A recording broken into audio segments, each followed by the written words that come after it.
Hello students, how are you? Welcome back Mehta school digital classes. देखो, इन online classes के अंदर हमने 4 या 5 चैप्टर क्या कर लिए, क्लियर कर लिए। 3 चैप्टर केमिस्ट्री का, एक चैप्टर हमने पढ़ा था कोशिका वाला, और इसके पहले आज ही नया चैप्टर चालू करने वाला हूं मैं। इससे पहले हमने चैप्टर क्लियर किया था टिश्यू वाला, उत्तक वाला। तो आज मैं तुम्हारे साइंस का जो थर्ड पोर्शन होता है ना, एक बायोलॉजी होता है, एक केमिस्ट्री होता है और एक होता है फिजिक्स। तो फिजिक्स का एक चैप्टर चालू करने जा रहा हूँ। चैप्टर नंबर है 10 और चैप्टर का नाम क्या है? गुरुत्वाकर्षण। क्या नाम है चैप्टर का? गुरुत्वाकर्षण, और इंग्लिश में बोलते हैं ग्रेविटेशन। ग्रेविटेशन। तो गुरुत्वाकर्षण के बारे में हमें पढ़ना है। बहुत इंटरेस्टिंग और बहुत ज्यादा यूजफुल वाला चैप्टर है। डेली लाइफ में बहुत ज्यादा काम आने वाली चीज है। मतलब कुल मिला के मैं ये कह सकता हूँ बहुत ज्यादा सीखने को मिलने वाला है इस चैप्टर से। तो सबसे पहले मैं आपको समझाऊं गुरुत्वाकर्षण शब्द का मतलब। गुरुत्वाकर्षण, देखो गुरुत्व जो वर्ड आ रहा है ना, वो पृथ्वी के लिए आ रहा है। आकर्षण, आकर्षण का मतलब ये होता है पृथ्वी हर किसी वस्तु को अपनी तरफ खींचती है। जैसे मान लो ये मार्कर है, अगर इस मार्कर को मैं छोड़ू तो कहाँ जाएगा? नीचे। अगर हम पेड़ से कूद रहे तो हम कहाँ आ रहे? नीचे। पृथ्वी हर एक वस्तु को अपनी तरफ खींच रही है। पृथ्वी हर एक वस्तु को अपनी तरफ खींच रही है। तो पृथ्वी के द्वारा वस्तुओं को अपनी तरफ खींचने वाला जो बल है, पृथ्वी के द्वारा वस्तुओं को अपनी तरफ आकर्षित करने वाला जो बल है, उस बल को क्या बोलते हैं? गुरुत्वाकर्षण। अब गुरुत्वाकर्षण की जो सबसे पहले खोज की थी, मतलब गुरुत्वाकर्षण की जो सबसे पहले जो जानकारी दी थी, गुरुत्वाकर्षण की सबसे पहले जानकारी देने वाला जो साइंटिस्ट था वो था sir Isaac Newton. Sir Isaac Newton, इन्होंने सबसे पहले गुरुत्वाकर्षण के नियम की या गुरुत्वाकर्षण बल की खोज की। अब इन्होंने खोज कैसे की, ये स्टोरी के रूप में हम पढ़ रहे हैं। कहानी है कि एक बार क्या हुआ था, जो न्यूटन थे वो एप्पल के पेड़ के नीचे बैठे थे। किसी गार्डन में न्यूटन बैठे थे। कौन से पेड़ के नीचे? एप्पल के पेड़ के नीचे। तो बैठे थे, तो उनके ऊपर आकर एक एप्पल गिरी, एक सेब आकर उनके ऊपर गिरी। तो सेब आकर उनके लगी, जैसे हाथ पर सेब आके लगी। तो उन्होंने सोचा कि ये एप्पल नीचे कैसे आई, मतलब इस एप्पल को नीचे किसने खींचा, इस एप्पल को नीचे किसने खींचा। तो ये जब एप्पल नीचे आके गिरी, सेब नीचे आके गिरी, तो न्यूटन सोच में पड़ गए। मतलब उनके दिमाग में ये चीज चालू हो गई, वो इस चीज को सोचने के लिए जागरूक हो गए कि ये जो चीज है, ये जो सेब है, ये जो एप्पल है, नीचे कैसे आ रही है। मतलब कोई ना कोई ऐसी चीज है नीचे जो वस्तुओं को अपनी तरफ खींच रही है। तो इस चीज को सोचने में पड़ गए न्यूटन। तब से ये कहा जाता है, ये माना जाता है कि गुरुत्वाकर्षण की जो खोज का जो क्रेडिट है वो किसको जाता है? सर आइजैक न्यूटन को। इन्होंने ही समझाया था कि पृथ्वी कैसे वस्तुओं को अपनी तरफ खींचती है। गुरुत्वाकर्षण बल के बारे में इन्होंने बताया। लेकिन देखो, अगर मेरा मानना है ना, मैं आपको समझाऊं ना, ये सब एक मनमानी वाली बात है। ये माने तो भी सही है, ना माने तो भी सही है।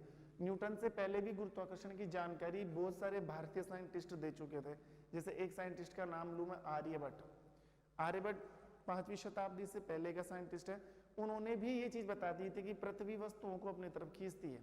मतलब पृथ्वी में वो गुण पाया जाता है, पृथ्वी में वो क्षमता है, पृथ्वी के पास वो बल है जिससे वो वस्तुओं को अपनी तरफ आकर्षित कर सकती, खींच सकती है। बस उन्होंने उसको नाम नहीं दिया था गुरुत्वाकर्षण, और ये नाम किसने आके दे दिया? ग्रेविटेशन। न्यूटन ने दे दिया। तो सारा क्रेडिट किसको मिल गया? न्यूटन को।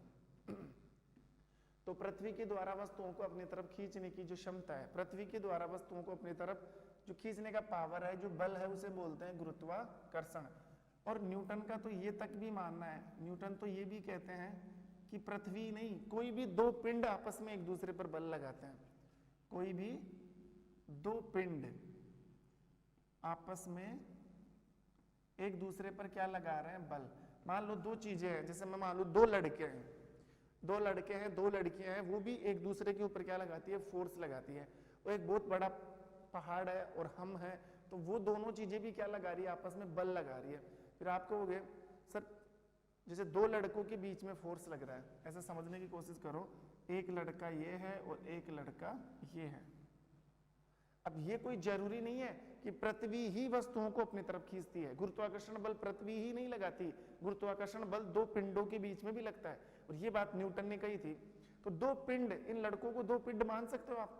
जैसे मान लो एक पत्थर है, एक पत्थर इधर है, इनके बीच में भी फोर्स लग रहा है, ये पत्थर इसके ऊपर बल लगा रहा है, ये पत्थर इसके ऊपर बल लगा रहा है, ये लड़का इसकी तरफ बल लगा रहा है, लड़का इस पर बल लगा रहा है। फिर आप कहोगे सर पृथ्वी तो वस्तुओं को खींच लेती है, इस मार्कर को छोड़ोगे तो पृथ्वी पर जाएगा, ये लड़के आपस में क्यों नहीं खींच रहे, ये पत्थर के टुकड़े आपस में क्यों नहीं एक दूसरे से टकरा रहे? तो सुनो, वो इसलिए नहीं टकरा रहे क्योंकि इनके द्रव्यमान में, इनके वजन में इतना अंतर नहीं है। जैसे ये मार्कर है, इसको मैं छोड़ूं तो नीचे जाएगा, तो पृथ्वी का तो कितना द्रव्यमान है, सोचो कितना द्रव्यमान, कितना वजन, तो कितना बल लगाएगी वो, मार्कर का क्या वेट है, वो तो जाएगा ही जाएगा। तो कोई भी बलशाली वस्तु कमजोर वस्तुओं को अपनी तरफ आकर्षित कर सकती है। इनके द्रव्यमान में इतना अंतर नहीं है, इनके वजन में, इतने के द्रव्यमान में इतना अंतर नहीं है कि ये एक दूसरे को क्या कर सके, आकर्षित, लेकिन बल जरूर लगाते हैं, बल जरूर लगाते हैं। जैसे गुरुत्वाकर्षण बल आपको बहुत जगह देखने को मिलते हैं। जैसे मैं बात करूं सोलर सिस्टम की, किसकी बात करूं, ये सन है,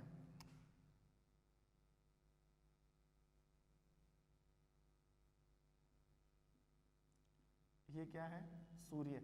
अब इस सूर्य के चारों तरफ प्लेनेट घूम रहे हैं कि नहीं घूम रहे? सूर्य के सबसे पास में कौन होता है, बुध होता है, सबसे पास में कौन होता है, बुध। फिर कौन होता है, मंगल। फिर कौन है, पृथ्वी। बुध है, मंगल है, पृथ्वी है, बुध मंगल, फिर पृथ्वी आ गई। नंबर 4 पर कौन आया, शुक्र आया। फिर कौन आया, बृहस्पति आया। फिर कौन आया, शनि आया।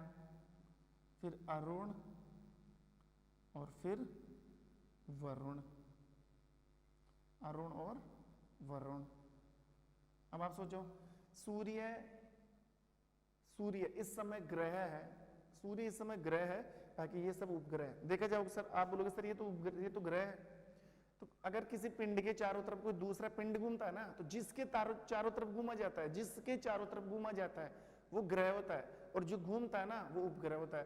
तो यहाँ पर ग्रह सूर्य है, बाकी ये सब सूर्य के उपग्रह हैं, बुध, मंगल, पृथ्वी। वैसे ये सब ग्रह हैं, लेकिन इस समय सूर्य के चारों तरफ घूम रहे हैं, तो इस समय इनको हम उपग्रह बोलेंगे। तो बताओ, ये बुध इस सूर्य के चारों तरफ घूम रहा है कि नहीं घूम रहा, घूम रहा ना। ये मंगल सूर्य के चारों तरफ घूम रहा है कि नहीं घूम रहा। ये पृथ्वी सूर्य के चारों तरफ घूम रही कि नहीं घूम रही। ये शुक्र घूम रहा है कि नहीं घूम रहा। ये बृहस्पति घूम रहा है। ये सब ग्रह सूर्य के चारों तरफ चक्कर लगा रहे हैं। ये शनि घूम रहा, ये अरुण घूम रहा, और ये वरुण घूम रहा है। तो ये जितने भी ग्रह है ना, सब सूर्य के चारों तरफ चक्कर लगा रहे हैं। तो सूर्य, जैसे मान लो सूर्य और बुध की बात करूं मैं, सूर्य और बुध के बीच में एक बल काम कर रहा है, और वो बल है गुरुत्वाकर्षण बल। मतलब ये सारे ग्रह सूर्य से एक बल की वजह से बंधे हुए हैं, और वो बल कौन सा बल होता है, वो बल होता है गुरुत्वाकर्षण बल। जब और जिस दिन ये बल कम ज्यादा हो गया, मान लो ये बल अगर क्या हो गया ज्यादा, तो बुध यहाँ से निकल कर भाग जाएगा, और अगर ये बल कम हो गया ना, तो बुध जाके सूर्य में घुस जाएगा। ऐसा ही पृथ्वी के साथ है, ऐसा ही शुक्र के, ऐसे बृहस्पति के साथ। तो ये रात दिन न जाने कितने दिनों से, जब से ब्रह्मांड का निर्माण हुआ, तब से ये सूर्य के चारों तरफ घूम रहे हैं, और इनकी ऊर्जा में किसी भी प्रकार की कमी नहीं आ रही, क्योंकि इनके बीच में एक बल काम करता है, और वो बल है गुरुत्वाकर्षण। जैसे मान लो एक लड़का है, उसके हाथ में एक रस्सी है, और उस रस्सी से उसने एक पत्थर बांध रखा है। क्या ये पत्थर, अब ये इस पत्थर को अपने चारों तरफ घुमा सकता है। हम बीच में खड़े हैं, हमने एक रस्सी से एक पत्थर बांध रखा है, जब तक हम बल लगाते रहेंगे तब तक वो पत्थर घूमता रहेगा। बस आप निश्चित बल लगाते रहो, आपके बल में कमी नहीं आनी चाहिए, तब तक वो पत्थर क्या होता रहेगा, घूमता रहेगा। अगर आपने बल बढ़ा दिया, बहुत ज्यादा स्पीड कर दी, तो वो पत्थर खुलकर भाग जाएगा, और अगर आपने स्पीड बहुत कम कर दी, तो वो पत्थर हमारे अंदर आकर लगेगा। तो सोचो, जब तक बल निश्चित है तब तक घूमेगा, कोई दिक्कत नहीं है। बल अगर कम ज्यादा हो गया, बल ज्यादा हो गया तो निकल कर भाग जाएगा, बल कम हो गया तो अंदर आके लगेगा। ऐसे ही इनके साथ है, ये एक निश्चित बल से, गुरुत्वाकर्षण बल से सूर्य से बंधे हुए हैं और रात दिन गुरुत्वाकर्षण बल के कारण सूर्य के चारों तरफ घूम रहे हैं। अगर गुरुत्वाकर्षण बल जिस दिन डगमगा गया, कम ज्यादा हो गया, तो ये तो सारे ग्रह या तो सूर्य में घुसेंगे आके या सूर्य से निकलकर भाग जाएंगे। तो ये गुरुत्वाकर्षण का काम है। गुरुत्वाकर्षण बल की वजह से ही हम पृथ्वी पर टिके हुए हैं, पृथ्वी पर चल रहे हैं ना, तो ये ग्रेविटी के कारण। अगर गुरुत्वाकर्षण नहीं होता ना तो पृथ्वी में खींचते नहीं, हम सतह पर टिकते नहीं, हम हवा में उड़ते रहते। ये सब गुरुत्वाकर्षण का कमाल है। पृथ्वी के चारों तरफ अगर चंद्रमा घूमता है, ये भी कौन से बल के कारण घूमता है? गुरुत्वाकर्षण बल के कारण। जैसे देखो एक बार, ये सूर्य,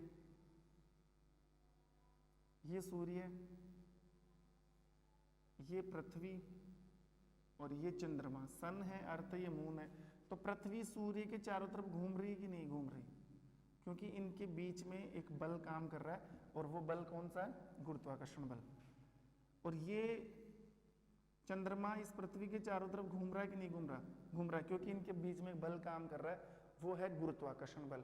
तो जरूरी नहीं ये बात कि पृथ्वी ही वस्तुओं को अपनी तरफ खींचती है। ब्रह्मांड में, इस यूनिवर्स में, इस गैलेक्सी में हर दो पिंड एक दूसरे के ऊपर बल लगाते हैं, हर दो वस्तुएं एक दूसरे के ऊपर बल लगाती हैं, और उसे बोला जाता है गुरुत्वाकर्षण बल। और ये स्टेटमेंट था किसका? सर आइजैक न्यूटन का। न्यूटन ने इस चीज को एक्सप्लेन किया था कि ये कोई बात जरूरी नहीं है कि पृथ्वी ही वस्तुओं को अपनी तरफ खींचती है, इस ब्रह्मांड के हर दो पिंड एक दूसरे के ऊपर क्या लगाते हैं? बल लगाते हैं। वो इसलिए नहीं खींच पा रहे क्योंकि उनके द्रव्यमान में इतना अंतर नहीं है। पृथ्वी चीजों को इसलिए खींच लेती है क्योंकि पृथ्वी का द्रव्यमान उस वस्तु की तुलना में बहुत ज्यादा है, बहुत ज्यादा, इतना ज्यादा कि पृथ्वी की तुलना में उस वस्तु का द्रव्यमान नगण्य माना या ना के बराबर माना जाता है। आ गई बात समझ में? ये जो इतना लंबा चौड़ा मैंने लेक्चर दिया है, अभी सिर्फ और सिर्फ गुरुत्वाकर्षण की डेफिनेशन समझाई है मैंने, अभी सिर्फ गुरुत्वाकर्षण का मतलब समझाया। इसके जस्ट बाद हमारा टॉपिक है गुरुत्वाकर्षण का सार्वत्रिक नियम, given by sir Isaac Newton. ये किसने दिया था? न्यूटन ने ही दिया था। देखो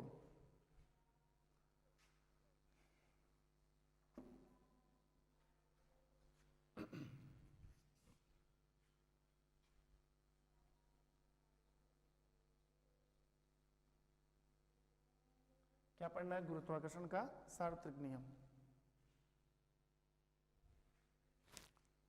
देखो गुरुत्वाकर्षण का सार्वत्रिक नियम, universal law of gravitation, universal law of gravitation. देखो गुरुत्वाकर्षण का सार्वत्रिक नियम क्या है, और ये जो गुरुत्वाकर्षण का सार्वत्रिक नियम दिया था, ये किसने दिया था? न्यूटन ने। किसने दिया था?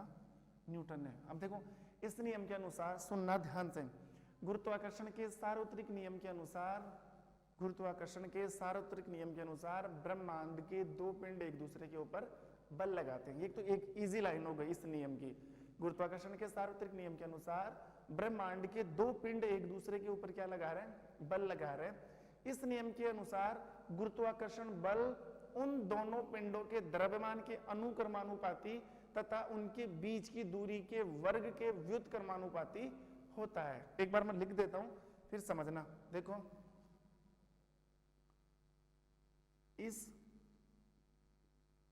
नियम के अनुसार, इस नियम के अनुसार ब्रह्मांड के दो पिंड, ब्रह्मांड के दो पिंड एक दूसरे पर बल लगाते हैं, एक दूसरे पर बल लगाते हैं। अर्थात अतः गुरुत्वाकर्षण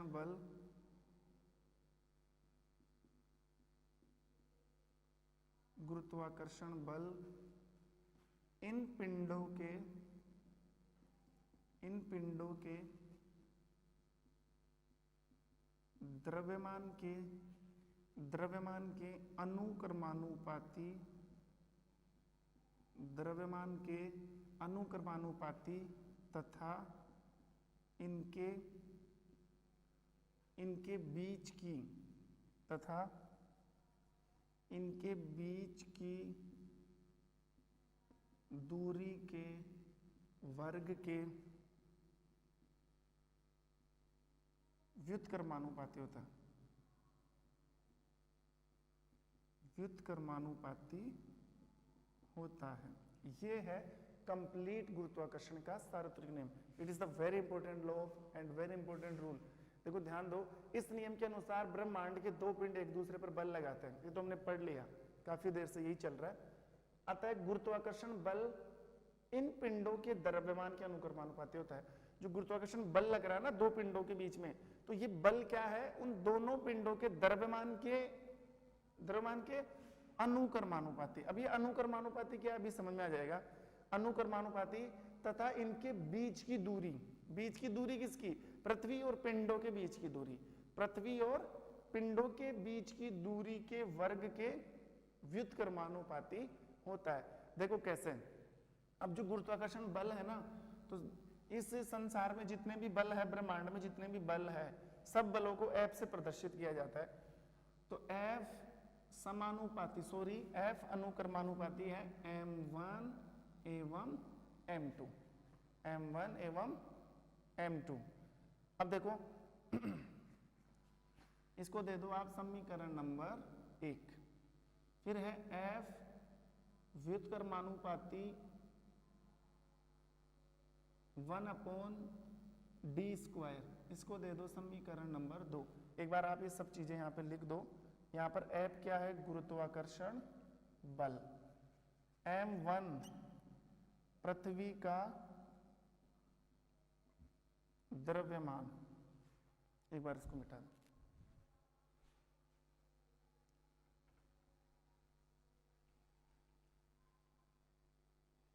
देखो एक बार, M1 पृथ्वी का द्रव्यमान, M2 पिंड मान लो या वस्तु का द्रव्यमान, D क्या है, D है पृथ्वी एवं वस्तु के बीच की दूरी। अब देखो ये जो ये F का मतलब है गुरुत्वाकर्षण बल। ये जो चिन्ह दिख रहा है ना आपको, ये वाला ऐसा चिन्ह, इस चिन्ह को बोलते हैं क्या, अनुक्रमानुपाती। अनुक्रमानुपाती ये बल, एक M1 क्या है, पृथ्वी का द्रव्यमान, और एक M2 क्या है, वस्तु का द्रव्यमान। तो ये समानुपाती का जो चिन्ह आ रहा है, ये किसका चिन्ह है, अनुक्रमानुपाती का। ये इस चिन्ह का मतलब है जितना बल होगा ना, ये इस चिन्ह का मतलब यही है कि ये दोनों चीजें बराबर होती है। जितना F होगा उतना ही M होगा। अगर बल 10 न्यूटन है तो यहाँ पर जो द्रव्यमान है वो 10 किलोग्राम होगा, मतलब दोनों चीजें बराबर है, जितना F उतना ही M। लेकिन यहाँ पर आप देखो, ये बल जो गुरुत्वाकर्षण बल है, ये दूरी के वर्ग का मतलब स्क्वायर लग गया ना, दूरी के वर्ग के अनुक्रमानुपाती है, व्युत्क्रमानुपाती है। ये दोनों शब्द अलग अलग है, अनुक्रमानुपाती और व्युत्क्रमानुपाती। हालांकि दोनों के चिन्ह एक जैसे हैं, दोनों के चिन्ह एक जैसे होते हैं, अनुक्रमानुपाती व्युत्क्रमानुपाती। तो अनुक्रमानुपाती में तो दो राशियां बराबर होती है। देखो यहाँ पर ये जो चिन्ह आ रहा ना, ये अनुक्रमानुपाती है, तो M और F बराबर है। यहाँ पर जो चिन्ह आ रहा ना, ये व्युत्क्रमानुपाती का चिन्ह है, लेकिन यहाँ पर जो राशि आते हैं ना, एक राशि तो बल है, दूसरी राशि दूरी है, जो दूसरी राशि बटे में आ रही है। फिर आप बोलोगे सर हम अनुक्रमानुपाती और व्युत्क्रमानुपाती का पता कैसे लगाएंगे, जबकि दोनों का चिन्ह सेम है। पता आप कब लगाओगे, जब दूसरी राशि बटे में आ गई। यहाँ पर बटे का चिन्ह लग रहा है ना, 1/d²। अगर आपको बटे वाला चिन्ह दिख रहा है तो समझ लेना ये चिन्ह क्या होगा, व्युत्क्रमानुपाती। कौन सा चिन्ह होगा, व्युत्क्रमानुपाती। और अगर बटे वाला चिन्ह आके व्युत्क्रमानुपाती आता है तो ये दोनों राशियां एक दूसरे से उल्टी हो जाती है। अगर बल ज्यादा है तो दूरी क्या हो जाएगी, कम, और अगर बल कम है तो दूरी क्या हो जाएगी, ज्यादा। अनुक्रमानुपाती के चिन्ह में दोनों चीजें बराबर होती है, दोनों राशियां बराबर होती है। व्युत्क्रमानुपाती के चिन्ह में दोनों राशियां एक दूसरे से उल्टी हो जाती है। दोनों के चिन्ह समान है, लेकिन व्युत्क्रमानुपाती का पता लग जाएगा जब बटा लग जाएगा। आगे बात समझ में। अब देखो यहाँ पर गुरुत्वाकर्षण बल इन पिंडों के द्रव्यमान के अनुक्रमानुपाती। जो गुरुत्वाकर्षण बल है ना, पृथ्वी और वस्तु के द्रव्यमान के क्या है, अनुक्रमानुपाती है, तथा इनके बीच की दूरी, पृथ्वी और वस्तु के बीच की दूरी के वर्ग के व्युत्क्रमानुपाती है। जो यहाँ पर लैंग्वेज लिखी हुई ना, वो या फॉर्मूले के रूप में डेराइव किया हुआ है, और समीकरण नंबर 1 और समीकरण नंबर 2 डाल दिया। अब क्या करना है, समीकरण 1 और समीकरण 2 को मिलाना है। तो यहाँ पे लिखेंगे हम समीकरण 1 एवं समीकरण 2 को मिलाने पर, समीकरण 1 और समीकरण 2 को एक साथ लिखेंगे तो एक साथ क्या आएगा, ये एक हट जाएगा और एक की जगह क्या आ जाएगा, m1 m2 आ जाएगा, बस बाकी सेम है। तो f अनुक्रमानुपाती है m1 m2 के और व्युत्क्रमानुपाती है d स्क्वायर के।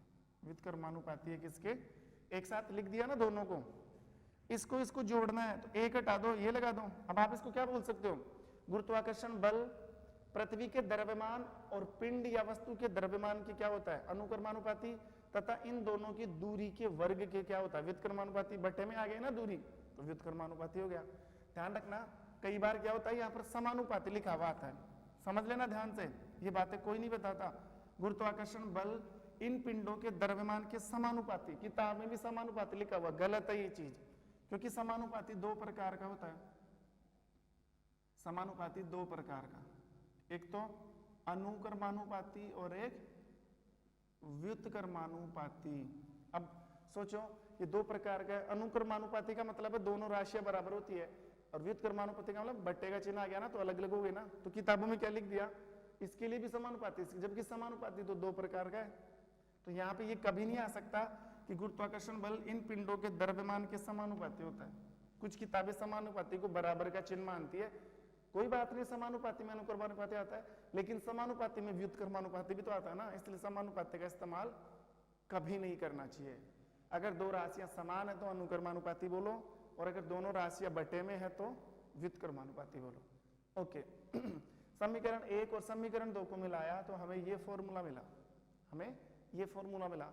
अब फिजिक्स का रूल है कि आप कोई भी फॉर्मूले को ऐसे समानुपाती और व्युत्क्रमानुपाती में नहीं छोड़ सकते। तो हमें ये समानुपाती का चिन्ह हटाना पड़ेगा। जब समानुपाती का चिन्ह हटेगा तो बराबर का चिन्ह आ जाता है ऐसे, लेकिन अगर समानुपाती का चिन्ह हटा रहे ना हम और बराबर का चिन्ह लगा रहे ना, तो हमें एक कांस्टेंट वैल्यू, एक निश्चित राशि देनी पड़ती है। अब ये जो निश्चित राशि, इसमें आपको ज्यादा दिमाग नहीं लगाना, ये वैज्ञानिकों की तरफ से दी जाती है, इसका कोई औचित्य नहीं है। तो यहाँ पर एक निश्चित राशि आएगी कैपिटल G, बाकी पूरा फॉर्मूला ऐसे कैसे लिख दो, m1 m2 upon d square.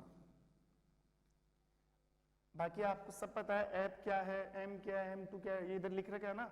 ये जो G आया है ना G, आप सोचोगे सर कैपिटल G क्या है, कैपिटल G का मतलब है गुरुत्वाकर्षण नियतांक। गुरुत्वाकर्षण नियतांक, नियतांक का मतलब है एक फिक्स राशि जो साइंटिस्ट की तरफ से अप्लाई की गई है, गुरुत्वाकर्षण नियतांक। और ये जो निश्चित राशि आई ना, ये इस चिन्ह को हटाने के बाद आई है। तो ये है गुरुत्वाकर्षण का सार्वत्रिक नियम, ये वाला। तो गुरुत्वाकर्षण के सार्वत्रिक नियम के अनुसार ब्रह्मांड की दो वस्तुएं, दो पिंड एक दूसरे के ऊपर बल लगाती है, तथा इस नियम के अनुसार गुरुत्वाकर्षण बल पृथ्वी और वस्तु के द्रव्यमान के अनुक्रमानुपाती तथा उनके बीच की दूरी के वर्ग के व्युत्क्रमानुपाती होता है। ये तो थी लैंग्वेज, और ये हमने कर दिया फॉर्मूले के रूप में डेराइव, बस बिल्कुल इजी था।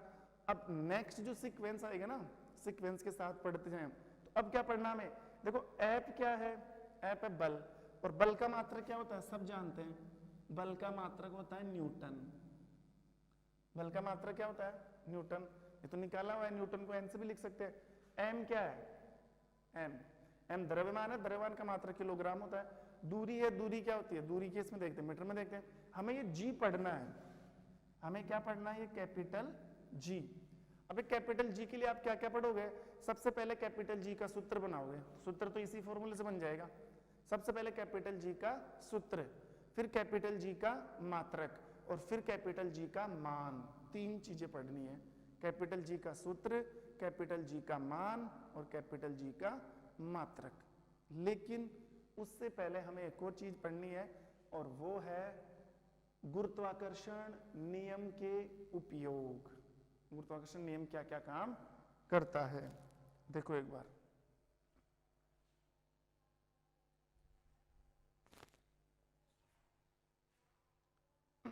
यहां मैं बता देता हूं, वैसे बिना लिखे समझा देता हूं। देखो गुरुत्वाकर्षण के नियम के उपयोग क्या क्या है। सुनो ध्यान से। गुरुत्वाकर्षण के कारण ही सभी ग्रह सूर्य के चारों तरफ चक्कर लगाते हैं, पता है। गुरुत्वाकर्षण के कारण ही सभी ग्रह सूर्य के चारों तरफ चक्कर लगाते हैं, ठीक है। गुरुत्वाकर्षण के कारण ही चंद्रमा पृथ्वी के चारों तरफ चक्कर लगाता है। गुरुत्वाकर्षण के कारण ही हम पृथ्वी की सतह पर टिके हुए हैं। और जो वस्तु, ये मकान है, ये पृथ्वी गुरुत्वाकर्षण की वजह से टिका हुआ है। पेड़ अगर मिट्टी में लग रहा है तो गुरुत्वाकर्षण की वजह से लगा हुआ है। और गुरुत्वाकर्षण बल के कारण ही समुद्र में ज्वार भाटा आता है। तो आपको 4 पॉइंट याद करने। क्वेश्चन आए ना कि गुरुत्वाकर्षण नियम या गुरुत्वाकर्षण बल के उपयोग बताइए। गुरुत्वाकर्षण बल के कारण ब्रह्मांड के सभी ग्रह सूर्य के चारों तरफ चक्कर लगाते हैं। दूसरा, गुरुत्वाकर्षण के कारण ही चंद्रमा पृथ्वी के चारों तरफ गति करता है। तीसरा, गुरुत्वाकर्षण के कारण ही हम पृथ्वी की सतह पर टिके हुए हैं। चौथा, गुरुत्वाकर्षण के कारण समुद्र में ज्वार भाटा उत्पन्न होता है। ये लो, नेक्स्ट क्लास आपकी जब भी होगी, जब भी आपकी नेक्स्ट टॉपिक आएगा गुरुत्वाकर्षण का या नेक्स्ट लेक्चर आएगा, उसमें हम पढ़ेंगे कैपिटल जी के बारे में। और कैपिटल जी की 3 चीजें क्लियर करनी है, इसका सूत्र, इसका मात्रक, इसका मान। तब तक के लिए thank you, have a nice day.